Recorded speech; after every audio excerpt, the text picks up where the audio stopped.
gracias al Consejo Académico de Ética Médica, excelente la doctora Paso por esta invitación y por la organización. Eh, esta, Compartir estas reflexiones tiene que ver con los límites que en muchos casos necesitamos poner para poder saber hasta dónde vamos a tratar el sentido de tratamiento como una actitud de asistencia, es decir, de estar siempre al lado del paciente, y cómo nos vamos a guiar en esa asistencia en determinadas circunstancias y en momentos difíciles para la toma de decisiones, como son los pacientes con daño cerebral severo y de reciente comienzo. En realidad, no es que existe eh, diríamos, una entidad propia cuando nos referimos a este tipo de pacientes. Son varias entidades que se caracterizan por la presencia de esta condición clínica en donde se pierden las funciones cerebrales que han sido previamente desarrolladas. Acá estamos diferenciando un poco de aquellos que nacieron con algún daño cerebral y que no pudieron desarrollar algunas de las capacidades cognitivas. Se pierde la cognición, las habilidades comunicacionales, el control de las emociones. La alteración de la conciencia es el punto fundamental como característica de esta condición clínica. Es muy difícil poder conocer con certeza qué nivel de raciocinio tiene esta persona y cómo se puede expresar esta voluntad. La relación médico-paciente se establece en condiciones de inconsciencia. Y acá inconsciencia con signos de interrogación porque no siempre sabemos cuánto es el nivel del contenido de la conciencia. Por otro lado, hay ciertas particularidades también que impiden tomar decisiones que probablemente son cotidianas en la relación médico-paciente, como por ejemplo el desconocimiento de percepciones profundamente humanas, como puede ser el dolor, la sed, el hambre. No podemos tener una facilidad para acceder a neuroimágenes, acá mi predecesor ha hablado sobre las dificultades técnicas que tienen para el diagnóstico y lamentablemente esto es un hecho, las neuroimágenes son difíciles de conseguir y nos ayudarían un poco para saber qué áreas están funcionando. Esto no quiere decir que nos pueden decir cuánto es la función. El error diagnóstico es considerable, por ejemplo, en el caso del estado vegetativo, puede llegar hasta el 40% según ciertas comunicaciones, lo cual genera un pronóstico incierto, siempre teniendo en cuenta que es una secuela y que el sistema de salud es expulsivo para estos pacientes. Nadie los quiere recibir, no hay lugar donde derivarlos. No se los puede tener en un hospital de agudos, pero tampoco hay camas para un hospital de crónicos. La presión social es importante. Hemos visto casos de pacientes con circunstancias similares en donde han intervenido la justicia, la prensa, las organizaciones sociales y lo que hace es que se pierda la relación, la intimidad de la relación médico-paciente. Esta relación médico-paciente tradicionalmente descrita como una diada, hoy en día es una poliada, en donde está el equipo de salud por un lado y por el otro lado está el paciente, la familia y los diferentes organizaciones comunitarias. Además, también los profesionales están expuestos en la atención a este tipo de pacientes al fenómeno psicológico de la autoconmiseración que desemboca en el delito moral de la falsa piedad. Hay ciertas características de la injuria cerebral que forman parte de los aspectos en las tomas de decisiones. Por ejemplo, con frecuencia se considera que la ausencia de expresión de la voluntad es ausencia de voluntad, algo que no necesariamente tiene que ser confundido. El problema es que no podemos ver cómo se expresa esa voluntad. Por otro lado, las decisiones son casi exclusivamente subrogadas, siguiendo el criterio subjetivo, el criterio del juicio sustitutivo o el criterio del mejor interés o mayor beneficio, criterio que en estos casos ya no lo pone el paciente, de quien no podemos conocer cuál haya sido su voluntad o sus expectativas de vida. Por otro lado, hay criterios encubiertos de los subrogantes. Y acá estoy hablando de los subrogantes que pueden ser las familias o en su defecto que pueden ser también los profesionales que pueden tomar decisiones en función del mejor interés. El sesgo médico, al entender el mejor beneficio, la idea de beneficio es una idea que puede debatirse mucho, que no hay tiempo suficiente como para poder hacerlo, pero acá también, ¿qué es beneficio y quién entiende, a quién le corresponde entender el beneficio? Y como habíamos dicho, hay una dilución de la intimidad médico-paciente. Dos puntos importantes que tenemos que considerar en la toma de decisiones de pacientes que se encuentran con incuria cerebral severa. En primer lugar, la idea de la reversibilidad, entendida como imposibilidad de recuperar una función si no es por ayuda externa. Y por otro lado, la idea de pronóstico. Fíjense que el pronóstico no solamente es el cálculo de lo que yo espero, es decir, desde este punto de vista son expectativas, sino que también es la comunicación. No vale solamente calcular, sino que hay que comunicar lo calculado y saber comunicar lo calculado. De ahí que la pregunta es una pregunta que siempre nos hacemos nosotros. ¿Todo lo que es posible desde el punto de vista técnico está bien para el paciente? Al hablar sobre lo bueno y lo malo, ya esta pregunta excede el campo de la técnica.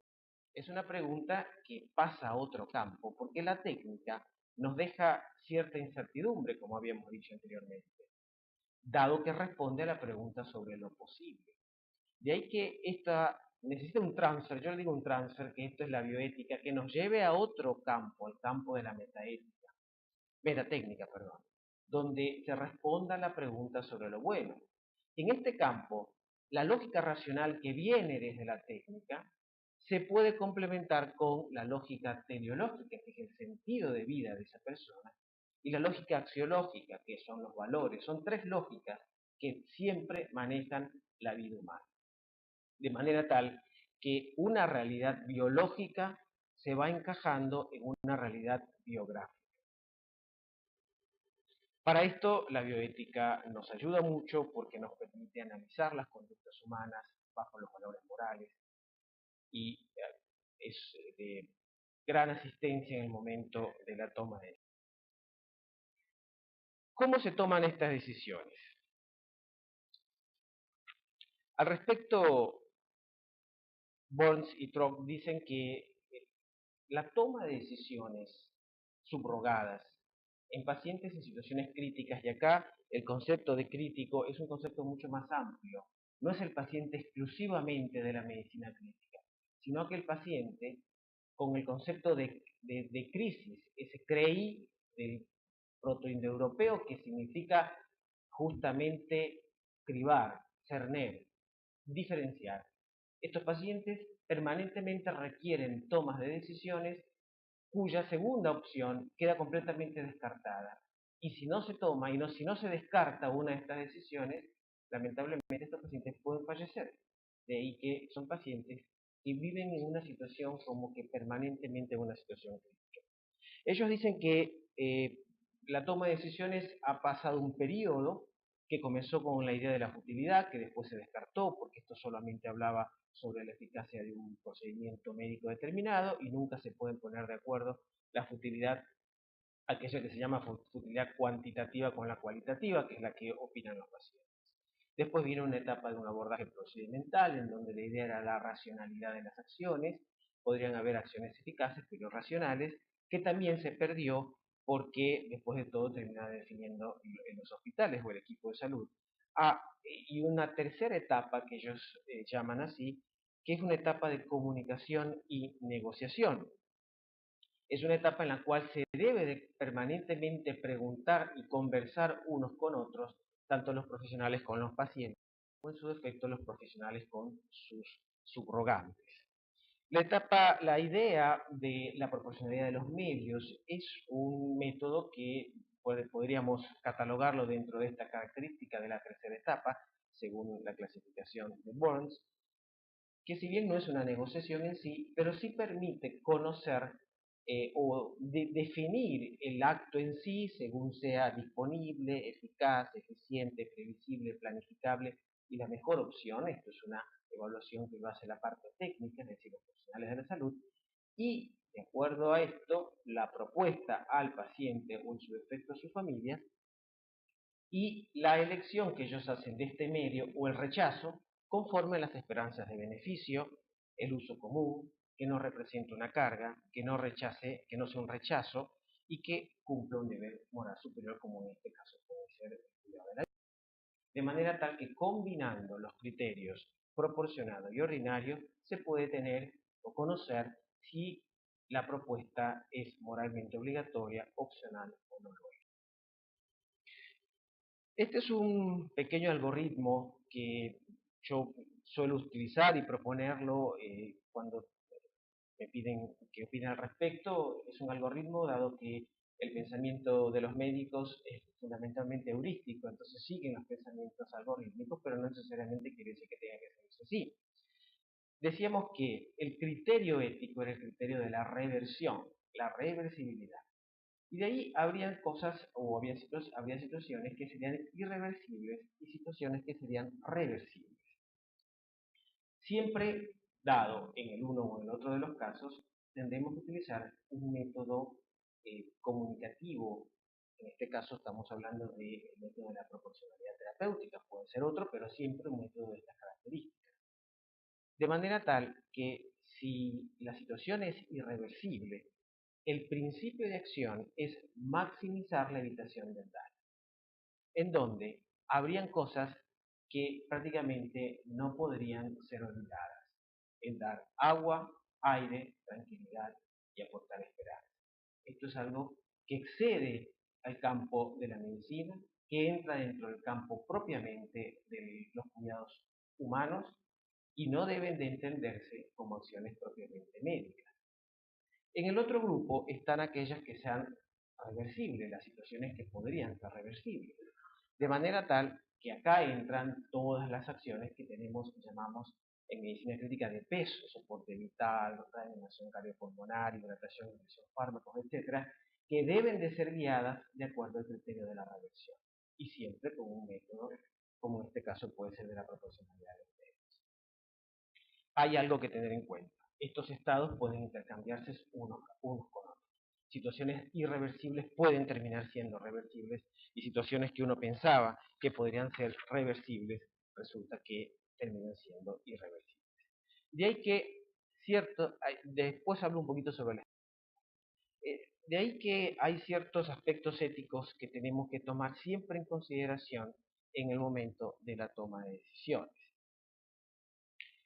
La ausencia de evidencia de contenido de conciencia no es evidencia de ausencia de conciencia. Esto parece un trabalengua, pero no lo es, ¿sí? El contenido de conciencia es una cualidad compleja, extremadamente compleja, que no puede reducirse a manifestaciones motoras o expresiones funcionales, y su ausencia no excluye criterios de humanidad. El pronóstico es una verdad solamente parcial, dado que es una verdad probabilística. Nosotros estamos utilizando la probabilidad. Por otro lado, no hay que confundir la incurabilidad con la intratabilidad. Las intercurrencias son posiblemente reversibles y la recuperación de la conciencia potencialmente reversible. Estamos utilizando conceptos de posibilidades y conceptos de potencias. Por otro lado, la injuria cerebral no es sinónimo de un estado terminal, sino que bien puede entenderse como un nuevo estado de vida que incluye una discapacidad. La familia es, junto al paciente, un todo a quien hay que ofrecer asistencia, ofrecer cuidados, y puede ser de mucho ayuda incluso en el proceso diagnóstico, dado que los cuidadores pueden tener la posibilidad de ser testigos de momentos en donde existe la conexión con la conciencia, donde aparecen contenidos de conciencia. De tal manera tal que siempre hay que intentar ensayar algún método de toma de decisiones donde el paciente, incluso pensando que podría tener ausencia de contenido de conciencia, pueda tomar parte, pueda participar de este método, generar alguna manera de códigos en donde él puede responder por determinadas acciones, por el sí o por el no, por el mínimamente. Es deber de la comunidad en sí no solamente ofrecer ayuda económica a estos pacientes y sus familias, que son un todo, sino también ayuda de otro tipo, como puede ser ayuda de soporte emocional, afectivo, espiritual. Y el cuidado institucional no sustituye al cuidado doméstico. Mi predecesor algo de sobre el tema. Las personas, no hay que olvidarse a su vez que la persona es un fin en sí mismo. Y la vida física es un bien fundamental, no un principio absoluto. Esto basta entender que la vida humana tiene un tiempo de futuro. Es importante conocer las voluntades anticipadas de los pacientes y debidamente expresadas, pero también hay que considerar que hay situaciones precarias y penosas de vida que llevan a un contexto de advenimiento ineludible de la muerte. Ante estas circunstancias, nuestra función es acompañar a estas personas, ni postergando, pero tampoco generando o provocando la muerte. Dos palabras sobre la idea de esperanza, que es algo que a veces los médicos tememos mucho porque decimos, yo no quiero alimentar falsas esperanzas, no le voy a decir esas cosas. Las esperanzas no es un asunto de los médicos. Las esperanzas están detrás del paciente y de su familia. La esperanza es el bien futuro arduo y asequible que no se consigue por uno mismo, sino por ayuda de otros, como puede ser la ayuda divina, de acuerdo al criterio religioso que tenga el paciente. Sí se puede ser el caso en donde el médico o cualquier profesional de la salud sea agente secundario instrumental de la ejecución de esas esperanzas. Lo que nosotros tenemos que hacer es manejarnos siempre en el nivel de las expectativas, que deben de ser verdaderas, objetivas, es decir, reales, sensatas, honestas y compasivas. Quiero hacer un punto acá sobre la humildad del profesional. No es algo supererogatorio ser humilde. Forma parte de la honestidad intelectual, de la honestidad profesional. Lo que se sabe hay que decirlo, lo que no se sabe hay que decirlo. Y reconocer que hay cosas que son desconocidas. Termino recordando estas palabras del Papa Francisco que nos llama a pensar que en este modelo vigente, exitista y privatista, no parece tener sentido invertir para que los lentos, débiles o menos dotados puedan abrirse camino en la vida. Muchas gracias.